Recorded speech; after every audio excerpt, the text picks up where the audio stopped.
Hello, brothers and sisters.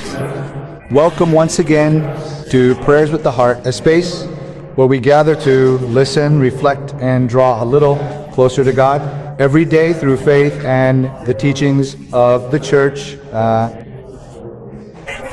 Today I want to ask you to pay close attention because we are going to talk about something you might have right inside your own home that we often see as simple, mundane, or just another object. I am referring to holy water. Did you know that within the walls of your own home there could be a spiritual resource that the church has preserved for centuries and that many saints have deeply valued? We are not talking about a superstition, a family tradition passed down through generations, or simple decor we have placed near the door. We are talking about one of the sacramentals that has been part of the life of the Catholic Church for many centuries. In this video, we will learn about 10 things that happen in the visible and invisible worlds when we keep holy water in our home following the spiritual, meaning the Church has given it, and remembering testimonies related to great men of faith. Stay until the end because the 10th teaching will lead us to understand something especially important. It is precisely one of the experiences attributed to Padre Pío and one of the reasons why this humble sacramental held such a special place during moments of spiritual difficulty. To understand it better, I want to begin with a story related to Padre Pío that occurred in San Giovanni Rotondo in southern Italy when that humble Capuchin friar was still alive and carrying out his ministry. It was past midnight, around 3 in the morning. In the convent, the friars were resting when they began to hear sounds coming from Padre Pío's room. These were not the quiet sounds of prayer, nor the usual murmur of a rosary. They were heavy thuds. Sounds were heard as if someone had been thrown against a wall. Nature could also be heard moving and breaking, along with the voice of Padre Pío Ayo. The younger friars, worried about what was happening, ran toward his room. When they opened the door, they found the friar on the floor. His face was bruised, his lip was bleeding, and his small pillow had ended up on the other side of the room. But what happened next is what we must listen to with special attention. Before asking for a bandage, before asking for a doctor, and before worrying about his wounds, Padre Pío asked for holy water. With his injured lip, he asked them to sprinkle it and pointed toward the corners and walls of the room. Brothers and sisters, we are talking about Padre Pío, a man whose life was deeply marked by prayer, penance, and union with Christ. A man associated by his followers with extraordinary experiences of faith, who for decades bore the wounds that recalled the passion of Christ. And in a moment of great suffering, the first thing he asked for was holy water. This story invites us to pause and reflect on something very simple. Many times we have elements of our faith near us that we stop valuing because they are part of our routine. We see them every day, and precisely because of that we can forget the meaning they hold within our Christian life. Now I want to ask you for something very simple. If you believe that the spiritual life is a reality, and if you have ever experienced in your home a feeling of distress, a worry that is hard to explain, or simply felt the need to ask God for protection for your family, write these 3 words in the comments as a prayer of faith. My Father, protect us. Do so with simplicity, with respect, and with faith.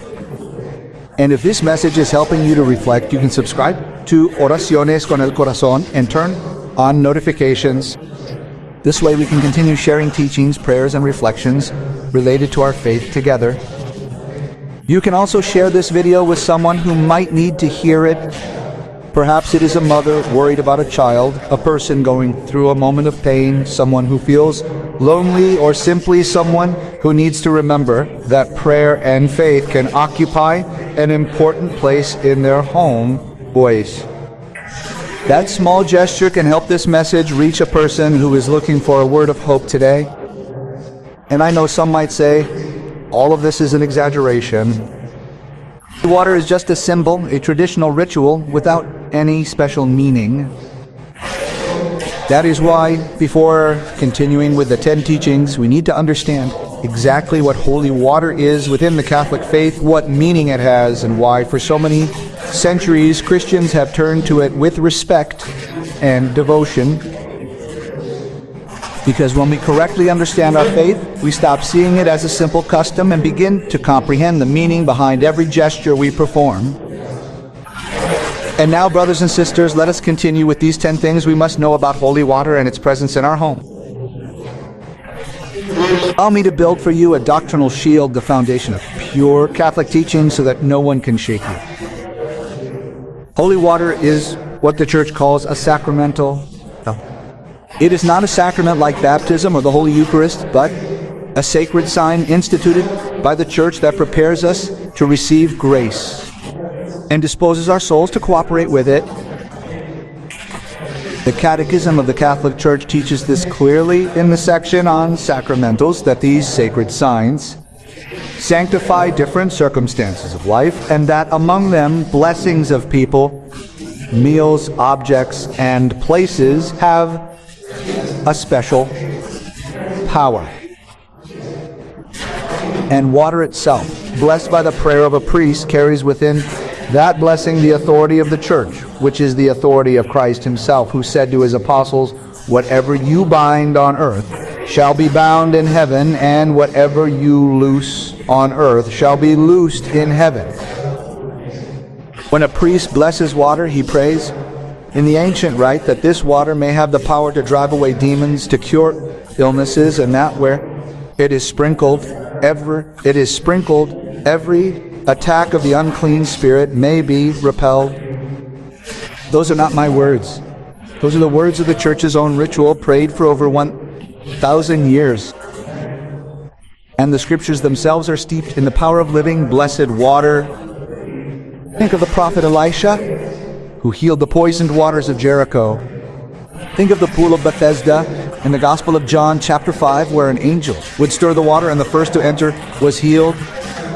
Think of the words of the prophet Ezekiel in chapter 47, who saw water flowing from the threshold of the temple, and wherever the river arrived, everything came to life. Holy water is, throughout the entire history of salvation, a sign and a channel of God's cleansing and protective power. So do not let anyone tell you that it is empty. It is one of the great weapons that the Church has placed in the hands of the ordinary faithful. Let us begin and open the first of these 10 things that actually happen when you keep holy water in your home. And I ask you to listen, not with mere curiosity, but with the ears of your soul, because each of these 10 will build upon the previous one until we reach that 10th and final secret that, even now, the enemy would prefer you to turn away from. The first thing that happens is that your home ceases to be neutral ground and becomes claimed territory. Brothers and sisters, in the invisible world there is no such thing as empty space. Every place is either claimed for God or remains open to the enemy.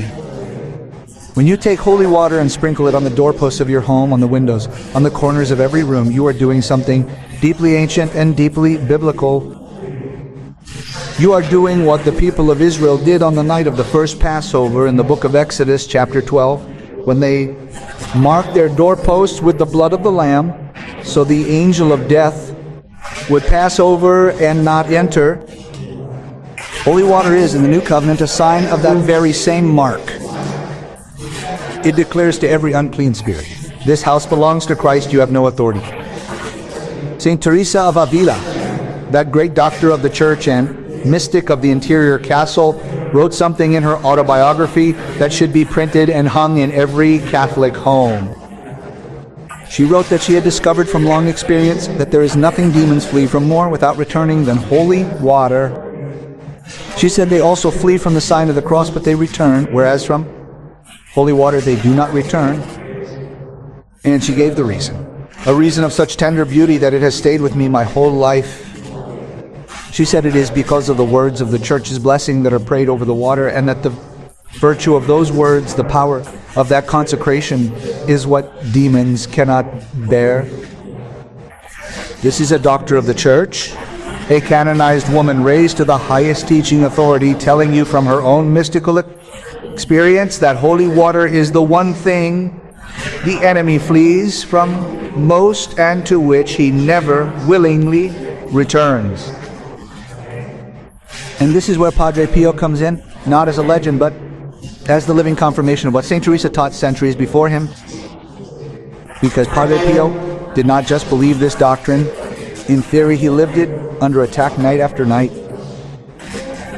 For decades, the friars who lived beside him recorded that he always kept holy water within reach, and that when the nightly assaults became violent, when the room grew unnaturally cold, and the sense of an evil presence oppressed him, he reached for it as instinctively as a soldier reaches for his shield.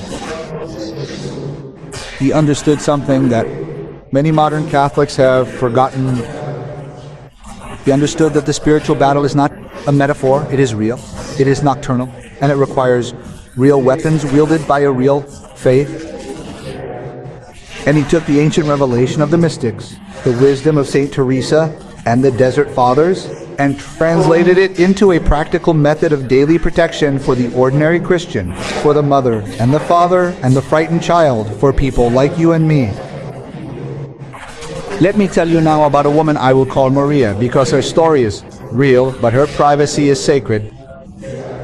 Maria was a mother of 3 children.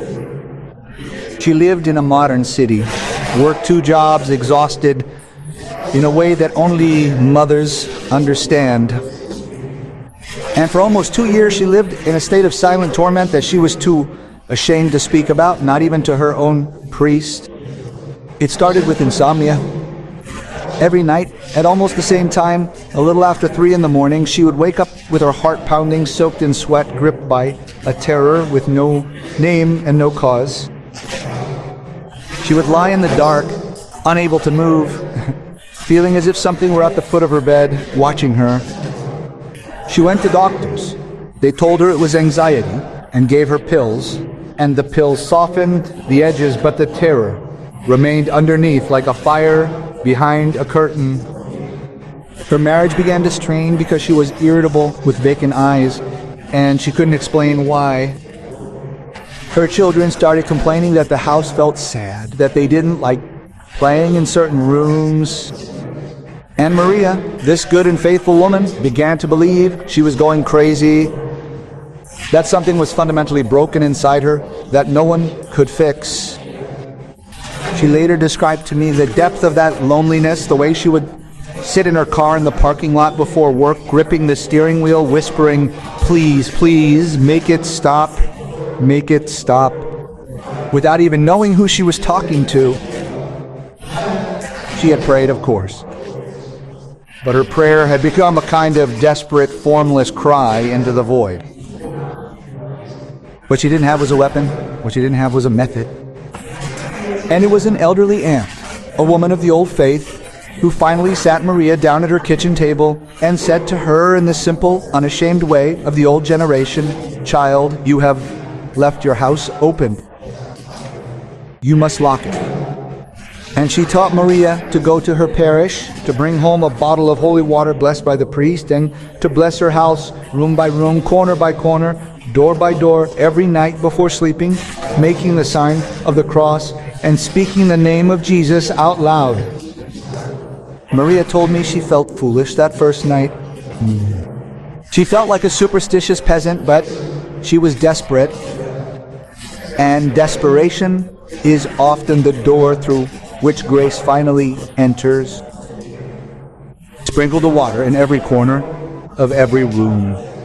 She traced the cross on the foreheads of her sleeping children with her wet thumb. She anointed the windows and the door. And that first night, brothers and sisters, for the first time in almost 2 years, she slept until morning.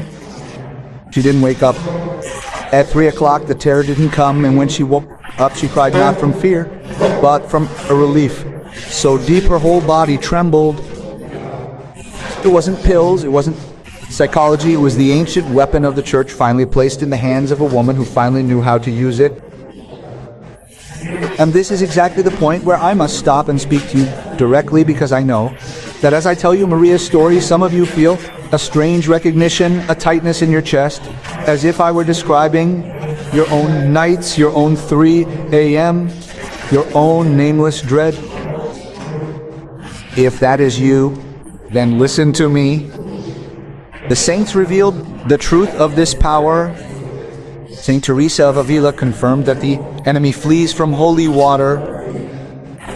But it was Padre Pío who understood that the modern soul, living in a world more saturated with darkness than any previous age, needs more. More than just a sprinkling, he understood that we need a daily discipline, a structured method, an armor, a shield, renewed morning and night with the exact prayers, the exact words, the exact order he himself used throughout 50 years of open spiritual warfare. And that is why after his death, those who were close to his spiritual work gathered to compile the precise prayers and the day-by-day method he practiced and recommended, and they preserved them in a single work called 21 Days with Padre Pío. The saint's secret method for winning spiritual battles and achieving miracles. It is not a book of vague inspiration. It is a practical daily instruction manual. 21 days of the exact prayers, the exact protection rituals, the way to bless your home and your family. Just as Padre Pío blessed his cell and his brothers. I have put the link in the pinned comment below this message, and I mention it now at this early moment, not to interrupt the story, but because I know that some of you are living Maria's torment tonight, and I would be failing you as a shepherd if I revealed the illness and hid the medicine. This is the shield. These are the exact weapons, and they are within your reach this very night. Now let us continue, for we have only touched upon the first of 10 things, and each one goes deeper than the last. The second thing that happens when you have holy water at home is that the atmosphere of your dwelling begins to change, and the people living there begin to change with it. There is an ancient teaching among mystics that a house has a spiritual climate just as it has a physical temperature. And this climate is not set by the furniture or the paint on the walls, but by the invisible realities that have permission to dwell there. Holy water used with faith purifies that climate. The book of Numbers, chapter 19, speaks of the water of purification that Israel used to cleanse what had been profaned. And the church, in its wisdom, has always taught that our homes accumulate the residue of what happens within them. Anger, despair, sins committed, words spoken in anger, holy water sprinkled with prayer, disperses that residue and invites the peace of Christ in its place. Padre Pío often spoke of peace. The most famous words repeated to thousands of people who came to him in anguish were pray, hope, and don't worry. But he was not referring to a passive and carefree existence achieved by ignoring the battle.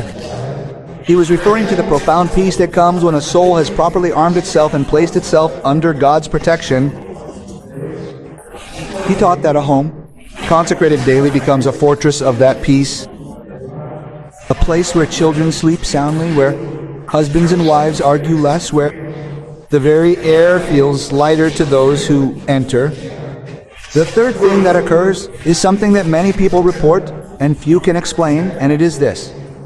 Having holy water at home rekindles the habit of prayer in a soul that has grown cold. There is a mystery here worthy of reflection. When there is a holy water font by your door, you cannot pass it without being reminded of God. You dip your fingers, you make the sign of the cross, and in that small gesture, repeated a dozen times a day, the memory of the sacred is stitched back into the fabric of your ordinary life. The prophet says in the book of Deuteronomy chapter 6 that we must bind the words of God as a sign upon our hands and keep them in plain sight on the doorposts of our houses and on our gates. The holy water font is exactly this, a sign on the doorpost, a constant call to prayer. And Saint Teresa of Avila, whom I mentioned before, understood that the human soul is forgetful, that we drift, that we grow lukewarm without physical reminders of the invisible God. This is the genius of the Catholic faith, which does not leave us floating in abstraction, but gives us water and salt and oil and wax and ash, real things we can touch that bring us back to the God we cannot see. Before moving on to the fourth, the fifth, and beyond, to that 10th and final secret I have promised you, let me tell you the story of a man, because darkness does not only visit the frightened and the afflicted, sometimes it visits the strong, the proud, those who believed they needed nothing. I will call him Thomas. Thomas was a successful man, an engineer, a person of logic and numbers who had walked away from the faith of his childhood. He considered religion a comfort for the weak and wore his skepticism like a badge. But something began to happen in the house he shared with his wife and his little daughter. It started in a small way. Objects were found moved. Then electronics would fail in ways no technician could explain. Then his daughter, only 6 years old, began to speak of a man she saw in the hallway at night, a tall man who did not smile, who stood in the corner of her room and told her things, terrifying things, things for which a 6-year-old girl should have no words. Thomas, the man of logic, installed cameras, checked the wiring, consulted specialists. He found nothing, and slowly this proud man began to crumble. Because there is a particular horror in seeing your own daughter tormented by something you cannot see, cannot measure, and cannot fight with any of the tools you have spent your life mastering. He later told of the night he finally broke sitting on the floor outside his daughter's room at 4 a.m, listening to her whimpering in her sleep.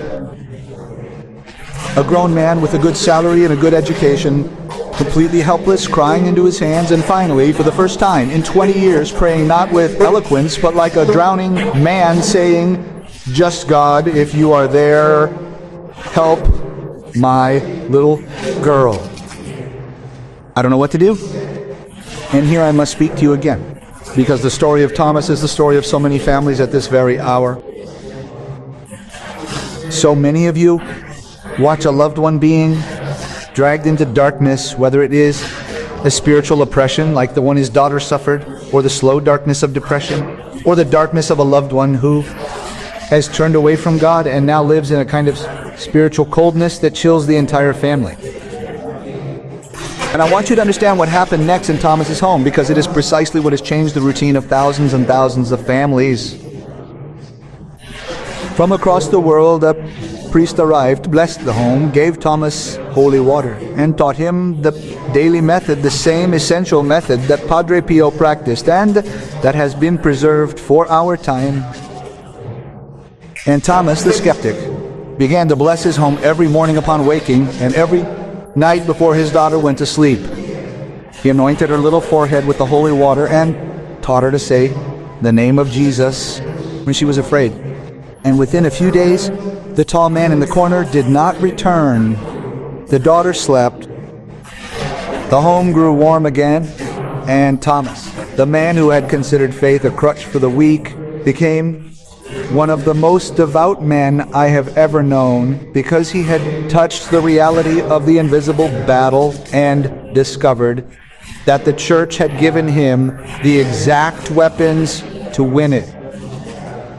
I want you to imagine for a moment how that transformation would feel in your own home. Imagine going to bed tonight, not with that familiar knot of dread in your stomach, but with a quiet and settled peace, knowing that every door is marked, every room claimed, every sleeping child is anointed and protected. Imagine waking up in the morning, not exhausted from a night of restlessness, but rested, light, without fear. This is not a fantasy. This is the reality lived daily by the families who have adopted this method.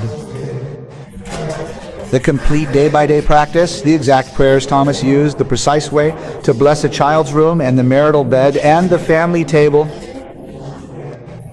All of it, compiled from Padre Pio's own method, is contained in that same work in the pinned comment, 21 Days with Padre Pio. I keep coming back to it not to sell you anything, but because I have sat with too many families like Thomas's who suffered for years when the remedy was always within reach. And I refuse to let you be one more soul who knows the shield only after the wound has scarred over. The fourth thing that happens when you have holy water in the home touches the moment of death. And I say this not to scare you, but to console you, because it is one of the most beautiful things of all. In the ancient tradition of the Church, the act of death is the final and fiercest battlefield of the spiritual life. The ancient spiritual writers taught that the enemy, having failed to capture a soul throughout its life, makes one last desperate assault at the hour of death, when the person is weakest, most afraid, and most tempted to despair of the mercy of God. And holy water has always been part of the Church's provision for that hour. The dying were sprinkled with it. Their rooms were blessed with it so that their final passage could be guarded and their last breath could be one of peace instead of terror. Padre Pío had an extraordinary devotion to the souls of the dying and the souls in purgatory. He testified that many souls came to him, appearing in his cell, asking for prayers. And he spent countless hours interceding for those who were crossing the threshold between this world and the next. He taught that a home where holy water is kept and honored becomes a place where death, when it comes, arrives gently guarded by the peace of Christ. What a gift it is, brothers and sisters, to know that when the hour comes for you or for someone you love, the home itself will be a marked and holy sanctuary, a place where the enemy has no foothold to make his final assault. The fifth thing is that holy water strengthens the specific prayers you make in your home, acting as a kind of amplifier of faith. There is a principle in the spiritual life that the outward sign and the inward disposition strengthen each other. When you sprinkle holy water and at the same time lift your heart in prayer for a specific need, the physical act deepens your faith, and your deepened faith opens you more fully to God's grace. The letter of James, chapter 5, tells us that the prayer of faith will save the sick and that we should anoint them and pray for them. The Church has always understood that God works through matter, through signs, through the sacramental principle by which invisible grace comes to us, clothed in visible form. This is not magic. I want to be absolutely clear about this, because the difference between the Catholic use of sacramentals and mere superstition is the difference between heaven and a spiritual trap. Superstition puts its trust in the object itself as if the water were an amulet with power of its own, and the Catholic faith places its trust in God and receives water as a sign and channel of His power, always subordinate to faith, prayer, and a life of grace.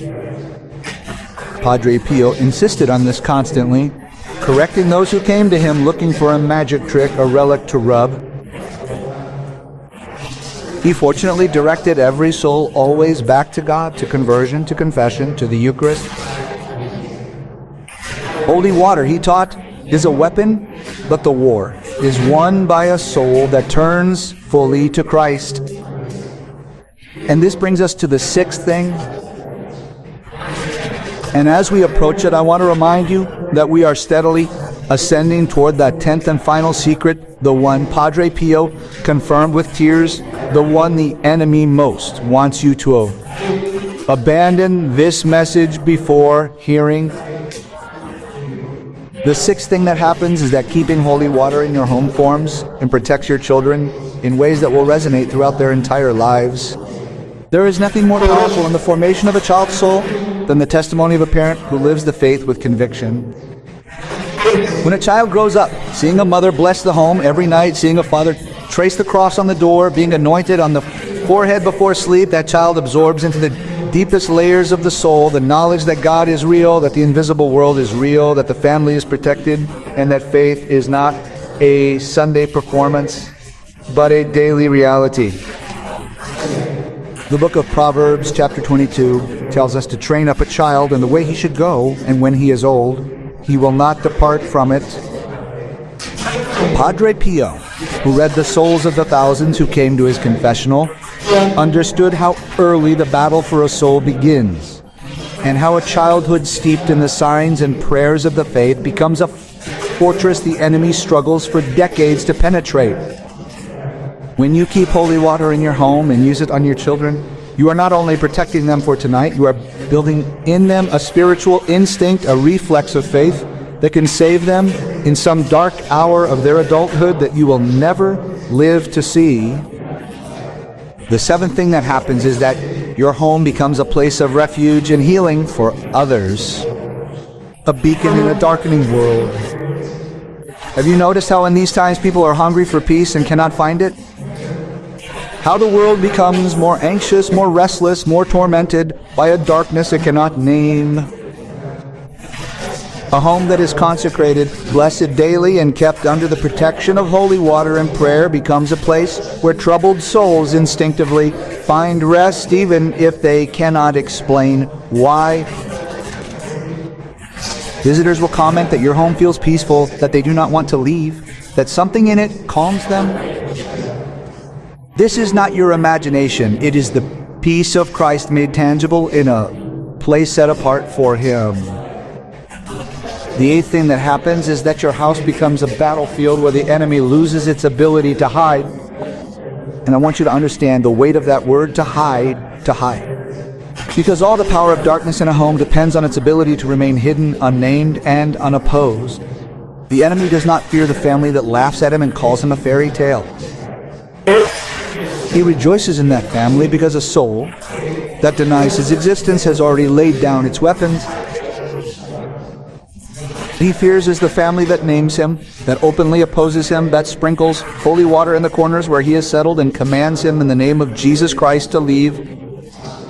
And here I must open before you another page of Holy Scripture, a different story from Easter. A story that reveals with terrifying clarity what happens when a house is left swept and empty, but not filled and reclaimed. In the Gospel of St. Matthew, chapter 12, our Lord Jesus Christ Himself gives us a warning that few preachers dare to explain in its entirety. He speaks of an unclean spirit that goes out of a man and wanders through dry and arid places, seeking rest and finding none. And then that spirit says to itself, I will return to my house from which I came. And when it returns, it finds the house empty, swept, clean, and put in order. And what does it do?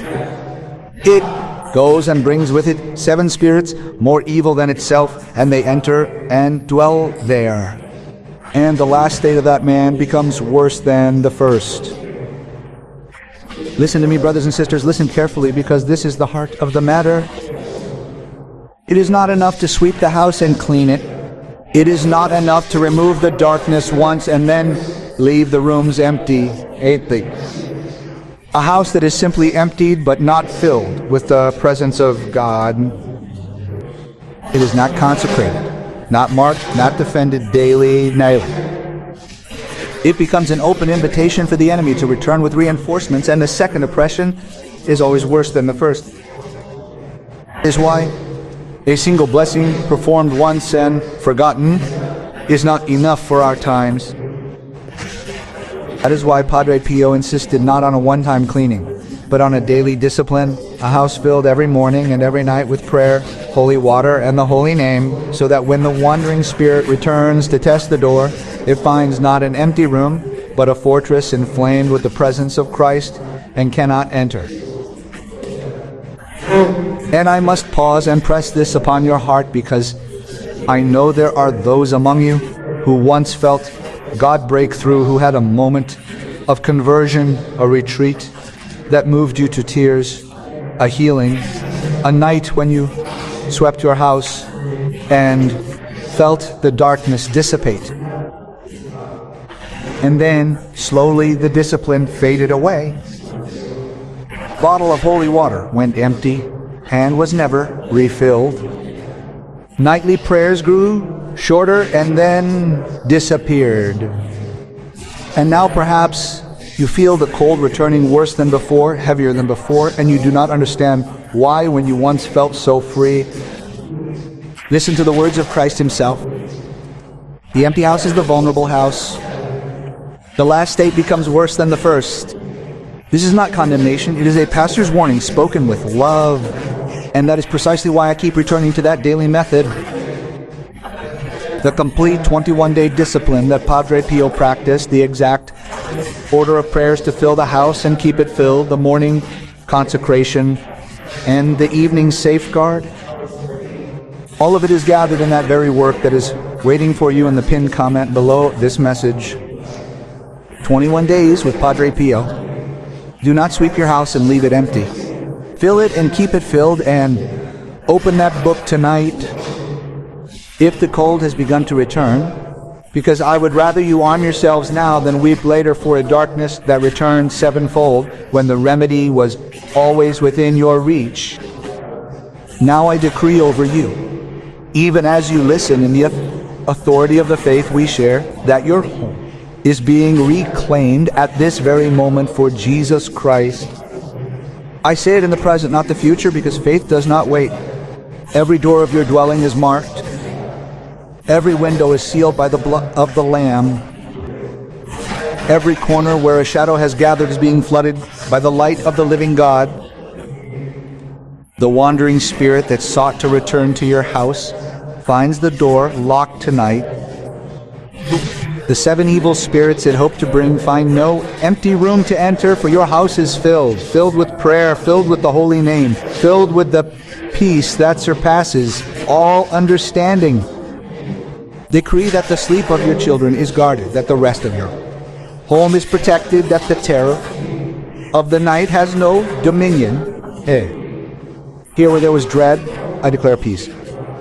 Where there was coldness, I declare the warmth of Christ. Where there was a watching presence in the darkness, I declare its expulsion in the name that is above every name, the name of Jesus, before which every knee shall bend in heaven and on earth and under the earth. The good thing that happens, and we are drawing very close now to that 10th and final secret that Padre Pío confirmed with tears in his eyes, is that having holy water in your home restores something the modern soul has almost entirely lost, which is the sense of the sacred. The awareness that we walk each day upon holy ground. Consider the story of Jacob in the book of Genesis, chapter 28. A man fleeing in fear, sleeping in the wilderness with a stone for a pillow. And in the night, he dreamed of a ladder set up on the earth, whose top reached to heaven. And the angels of God were ascending and descending on it, and the Lord himself stood above it. And when Jacob awoke from his sleep, he was filled with holy fear and said words that should resonate in every home that keeps holy water by its door. He said, "Surely the Lord is in this place, and I did not know it." And he was afraid and said, "How awesome is this place? This is none other than the house of God, and this is the gate of heaven." Brothers and sisters, that is what your home is meant to become. Not merely a shelter from the rain, not merely a place to eat, sleep, and store your possessions, but the house of God and the gate of heaven. A place where, if the veil were lifted from your eyes, you would see the angels of God ascending and descending on your own ladder, guarding your own children, watching over your own bed. And holy water is the sign that consecrates that ground, that transforms a mere building of brick and wood into a sanctuary where, like Jacob, one day you may wake up and exclaim, "Surely the Lord is in this place, and I did not know it." How many of us pass through our homes for years blind to the sacred reality surrounding us, treating the gate of heaven as if it were nothing more than a house? Holy water opens the eyes of faith. It reminds us at every door that the Lord is in this place. And so I decree now over your dwelling in this present hour that the eyes of your soul are being opened, that your home is no longer common ground but consecrated ground, no longer a mere shelter, but the house of God and the gate of heaven. I decree that the angels of the Lord ascend and descend upon your home even now, that they are at the 4 corners of your house, guarding your infant's cradle and the beds of your elderly, camping around those who fear the Lord, as the psalmist says in Psalm 34, verse 7, "The angel of the Lord encamps around those who fear him, and he delivers them." This is your inheritance. This is what the holy water proclaims. And there remains but one more revelation, the 10th and deepest of all, the secret of which not even a saint who bore the very wounds of Christ could speak without weeping. I will not let you go before you have received it. But before I place that final revelation into your hands, I must prepare your heart to receive it. For a secret of this weight cannot be poured into a distracted or half-listening soul. Allow me to take you now to another story from the Holy Scriptures, one different from everything I have shown you thus far. A story of a night far darker than any 3 a.m. terror. And it is the night the prophet Elijah spent in the wilderness under a broom tree in the first book of Kings, chapter 19. Here is a man of God who had just called down fire from heaven, who had faced hundreds of a false god's prophets alone and defeated them, a giant of faith at the peak of his power. And yet just one day later, we find him fleeing into the desert, sitting under that lonely tree and begging to die. Dead, it is enough, O Lord, take my life, for I am no better than my fathers. Listen to that, brothers and sisters. Here is one of the greatest men who ever lived, collapsed from exhaustion and despair, wishing only to die. Have you ever been there? Have you ever been there after a great effort of faith? After fighting so hard for your family or your marriage or your own soul, have you suddenly found yourself crushed by a despair you could not explain, wishing only for the struggle to end? That is the wilderness, that is the broom tree. And the enemy loves to attack us there. In the collapse that comes just after victory, when we are exhausted and alone and sure that God has forgotten us. But look at what God does. He does not rebuke Elijah. He does not lecture him. He sends an angel who touches him gently and says, "Arise and eat and eat." And there, beside the sleeping prophet, is a cake baked on coals and a jar of water. Water, brothers and sisters, water in the wilderness, placed there by the hand of an angel for a man too broken to seek it himself. And Elijah ate and drank and lay down again. And the angel came a second time and touched him and said, "Arise and eat, because the journey is too great for you." And on the strength of that food and that water, the scripture tells us, Elijah walked 40 days and 40 nights to the Mount of God. I want you to understand what this means for your own home tonight. The water that God provides is the water that carries you through the journey that is too great for you. When you keep holy water at your door and use it in your darkest hour, you are that prophet under the broom tree. And God is sending his angel to touch you and say, "Arise." Say, the journey is too great for you to walk alone, but here is strength, here is refreshment, here is the sign of my nearness. You were never meant to fight the wilderness in your own strength. You were meant to be fed. And so I decree over you now in this present hour that the angel of the Lord is touching your weary soul right as you listen.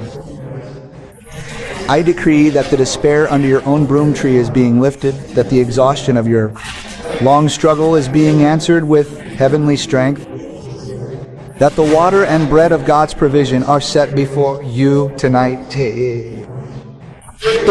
I decree that you will not die in the wilderness, that you will not be consumed by the darkness that struck you after your victory, but you will rise, eat, and walk with strength to the Mount of God. Where there is collapse, I speak resurrection. Where there is the whisper of "take my life," I speak the thunder of "arise and eat." And I must speak clearly to the deepest pain of all. The pain that so many of you carry in silence. The pain that has no name in the doctor's office nor cure in any pharmacy. It is the pain of seeing the darkness touch those you would give your life to protect and not being able to reach them. It is the mother praying through the night for a child who has vanished into addiction, into anger, into a coldness she no longer recognizes. It is the husband sleeping beside a wife slowly swallowed by a grief that has stolen the light from her eyes.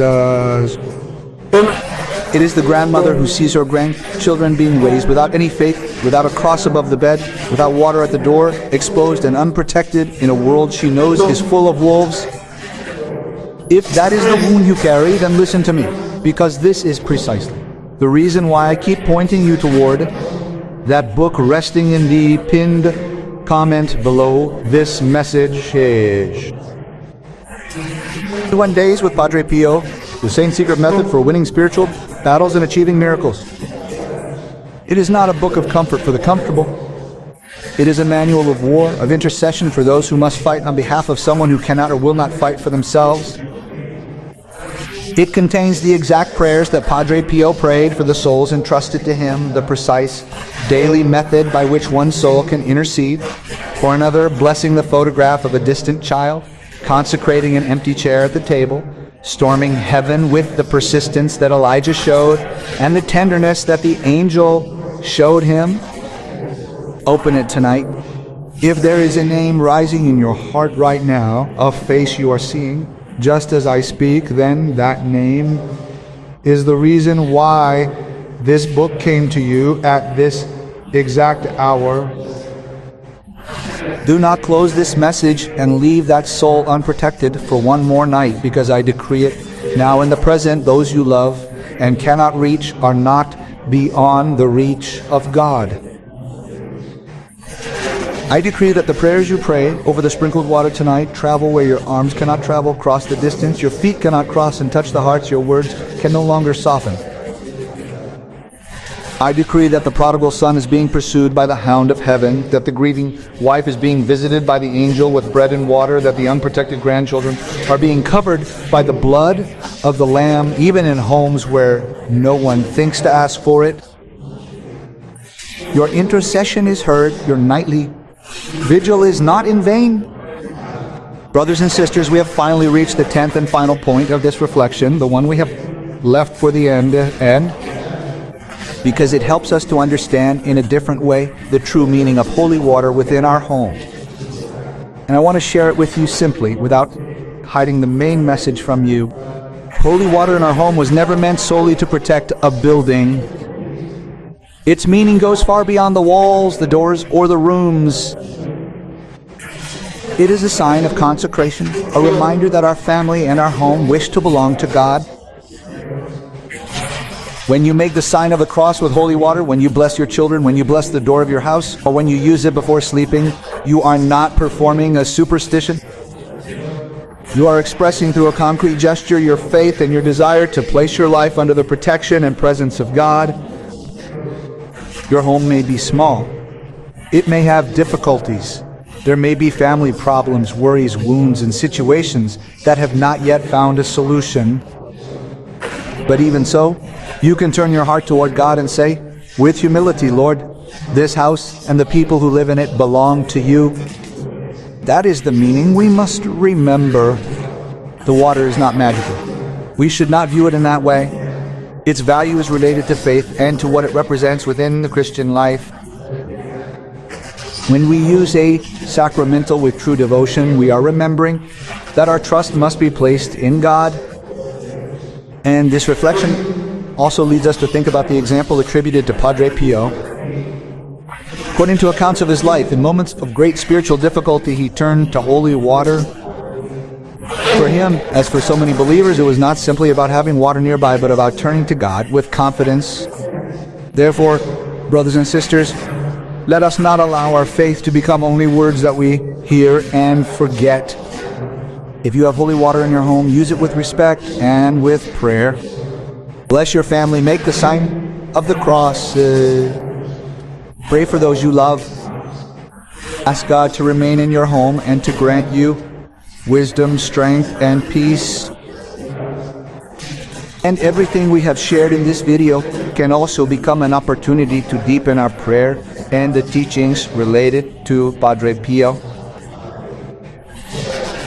If you wish to continue this path of prayer, you will find in the first pinned comment below this video the book 21 Days with Padre Pío, which gathers different prayers and reflections to accompany you for 3 weeks, morning and night. You can look it over calmly and use it as an aid to establish a daily moment of prayer. And before finishing, I want to ask you for something very simple. If this message has touched your heart, write in the comments, Padre Pío, cover my home, and all those who are in it. It is a simple prayer, but it can help you remember throughout the day that your family also needs moments of prayer and trust in God. I also invite you to leave a like on this video, not only to support the channel, but because by doing so, you help this content reach other people who may need to hear a word of faith and hope.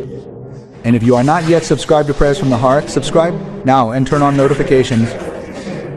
Here we will continue to share reflections, prayers, and teachings related to our faith to accompany you in your spiritual life. You can also share this video with that person who came to your mind while you were listening to these words. Perhaps they need to remember that they can return to prayer, that they can pray for their family, and that it is never too late to draw closer to God again. Brothers and sisters, thank you for having stayed with me until this moment. Thank you for opening up a space in your life to listen to this message. May God bless your home, your children, your parents, your loved ones, and everyone who is part of your life. Prayer never be lacking in your home, and may you find the strength to keep trusting in God, even during difficult times. Subscribe to Prayers from the Heart, and we will meet again tomorrow to continue this journey of prayer and faith together. May God bless you, and may you have a night full of peace.